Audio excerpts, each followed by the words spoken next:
रही है। तेरी दया सुगंधी हर बुल से आ रही है। रविचंद्र और तारे तूने बनाए सारे, इन सब में ज्योति तेरी एक जगमगा रही है। विस्तृत वसुंधरा पर सागर बहाए तूने, तहजीन की मोतियों से अब जगमगा रही है। दिन रात प्रातः संध्या मध्याह्न भी बनाया, हर ऋतु पलट पलट कर यौवन दिखा रही है। सुंदर सुगंधि वाले पुष्पों में रंग तेरा, यह ध्यान फूल पत्ती तेरा दिला रही है। ये ब्रह्म विश्व करता वर्णन हो तेरा कैसे, जल थल में तेरी महिमा ये इस छा रही है। भक्ति तुम्हारी भगवन क्यों कर हमें मिलेगी, माया तुम्हारे स्वामी हमको भ्रमा रही है। देवी चरण शरण है तुझसे यही विनय है, वो दूर वह अविद्या हमको बुला रही है। भाव क्या है? कहता है कि परमेश्वर ही सर्वव्यापक, दयालु, सूर्य चंद्रादि का प्रकाशक, पृथ्वी, समुद्र, दिन रात, प्रातः संध्या मध्याह्न तथा सब ऋतुओं का निर्माता है। वही जल में, थल में उत्पन्न होने वाले संपूर्ण वनस्पतियों व पुष्पों का निर्माता है। अज्ञान के कारण मनुष्य उसकी भक्ति नहीं कर पाता।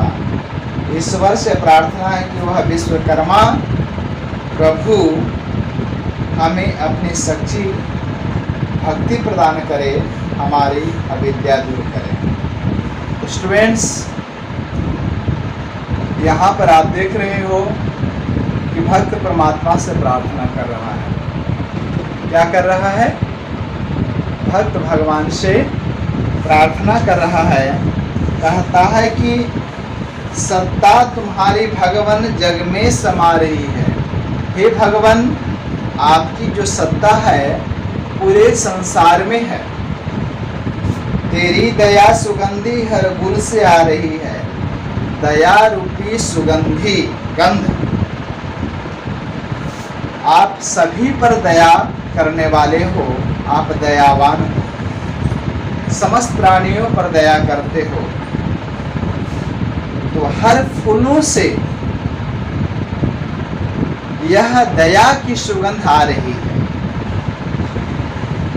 ईश्वर संसार को बनाया है। संसार को बनाने क्रम में कभी कहता है कि सूर्य चंद्रमा और तारे में जो प्रकाश भरा है वह प्रकाश भरने वाला आप ही हो। आप ही सबके प्रकाशक हो। इन सब में ज्योति एक जगमगा रही है। जो ज्योति प्रकाश जगमगा रही है, इसमें भी प्रकाश आपने ही डाला है। विस्तृत वसुंधरा, यह वसुंधरा जो फैली हुई है, यह जो पृथ्वी फैली हुई है, और इस वसुंधरा पर सागर तूने ही बहाया है। सागर, नदी, झील, तालाब सब आपने बनाया, आपकी है। तहजीन की मोतियों से अब जगमगा रही है। तो सागर बनाया, और सागर के तह में जो मोतियां हैं, मोतियां जगमगा रही है। यह आपकी ही महिमा है, आपका ही देन है। आपने दिन बनाया, रात बनाया, दोपहर बनाया, मध्याह्न बनाया, सायंकाल बनाया और रात्रि बनाया। हर ऋतु बनाया। आपको बसंत, कौन कौन से ऋतुएं हैं? तो बसंत ऋतु, ग्रीष्म ऋतु, वर्षा ऋतु, शरद ऋतु, हेमंत ऋतु, शिशिर ऋतु, ये सब ऋतुएं हैं। मुख्य रूप से जब देखोगे तो जाड़ा, गर्मी और बरसात। तो यह जो ऋतुएं हैं पलट पलट कर अपना यौवन दिखाती है। अभी वर्षा का मौसम है तो देख रहे हो कि गंगा नदी, अलग अलग राज्यों की नदियाँ उफान पर हैं। कहीं पर हिमस्खलन हो रहा है, पहाड़ टूट के नीचे आ जा रहा है। तो बरसात के समय में वर्षा अपना यौवन दिखाती है। गर्मी के दिन में सूर्य इतना तपने लगता है कि हम लोग व्याकुल हो जाते हैं, 45-46 डिग्री टेम्परेचर हो जाता है। तो गर्मी उतनी ही बेचैन करने वाली होती है। ठंड के समय में ठंड से बहुत लोग सिकुड़े हुए रहते हैं, बहुत लोगों को ठंड सताती है, ठंड के कारण मृत्यु हो जाती है।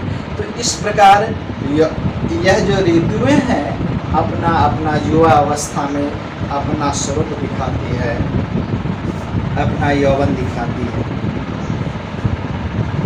आगे कहता है सुंदर सुगंधि वाले पुष्पों में रंग तेरा।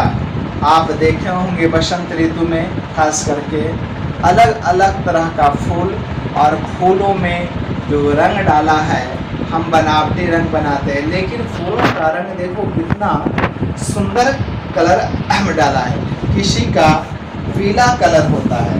यहाँ पर देखोगे मेरे पास कुछ पुष्प हैं, पुष्पों में कितना सुंदर रंग है। अब देखोगे यह जो है कनेल इसको बोलते हैं, यह सुंदर पीला कलर का लग रहा है। यह गेंदा है तो गेंद जो है कितना सुंदर लग रहा है। तो अलग अलग फूलों में अलग अलग आपने कलर दिया, रंग दिया, और इसमें गंधों से भर दिया, सुगंधों से भर दिया। बेली, चंपा, जपा पुष्प, जपा पुष्प कहा जाता है गुड़हल को, जपा पुष्प। इस प्रकार से पारिजात, अलग अलग फूल हैं और अलग अलग फूलों का अलग अलग कलर है जो देखते ही बनता है। इस प्रकार बहुत सारे फूल पत्तियों में उसमें गंध डाला, रंग डाला, और यह जो सारे फूलों का जो सौंदर्य होता है, गुलाब है, ध्यान फूल पत्ती तेरी यादें ला रही है। तो इन फूलों का सौंदर्य देख करके हम लोग मोहित हो जाते हैं। तो ऐसे सृष्टिकर्ता कितने सुंदर होंगे। हे ब्रह्म विश्वकर्ता वर्णन हो तेरा कैसा, हे ब्रह्म विश्वकर्ता वर्णन हो तेरा कैसा। कैसे मैं वर्णन आपका करूं। जल में आपकी महिमा है, थल यानी पृथ्वी पर महिमा है आपकी छारी है। जल में देखोगे अनेक जीव जंतु पड़े हुए हैं, थल में इसी प्रकार असंख्य प्राणी पड़ा हुआ है। भक्ति तुम्हारे भगवान क्यों कर हमें मिलेगी, माया तुम्हारे स्वामी हमको भ्रमा रही है। तो हमारे और भगवान के बीच में एक माया है। वो माया जो है हम और ईश्वर, हमारा और परमात्मा का नित्य संबंध है। यह संबंध हमेशा रहने वाला है, लेकिन हम दोनों के बीच में माया है। माया हमको भ्रमित कर देती है, ईश्वर से दूरी बनाए हुए रखती है। तो यह माया हमको भ्रमित कर रही है। जैसे माया किसको कहा जाता है, संसार में अलग अलग वस्तुओं से हम प्रेम करते हैं, अलग अलग संबंधों से प्रेम करते हैं, पुत्र से, पत्नी से, अलग अलग वस्तुओं से, गाड़ियों से, वस्त्रों से प्रेम करते हैं। यही माया है, और इस माया के कारण हम ईश्वर से दूर हो जाते हैं। वास्तविक जो ईश्वर का जो रूप है वह रूप हम नहीं समझ पाते हैं। इसके कारण अंत में कवि बोलता है कि देवी चरण शरण है, तुझसे यही विनय है, वो दूर वह अविद्या हमको बुला रही है। तो हमारे अंदर में अविद्या है, अविद्या दूर हो जाए, और हमारे अंदर में विद्या यानी ज्ञान प्रकाश फैला दो, जिसके कारण ईश्वर हम ईश्वर को याद करते रहें। क्योंकि हमारा और ईश्वर का संबंध जो है नित्य है, यह संबंध हमेशा रहने वाला है, और सारा संसार का संबंध बनने बिगड़ने वाला होता है। इसलिए हे प्रभु, हे परमपिता परमेश्वर, हम आपका याद करता रहूं। यह भक्त का विनय है, भक्त विनय कर रहा है, प्रार्थना कर रहा है। चलिए स्टूडेंट्स, आप सब पहले चैप्टर में इस स्तुति पढ़े और इस स्तुति का मैंने भाव बताया।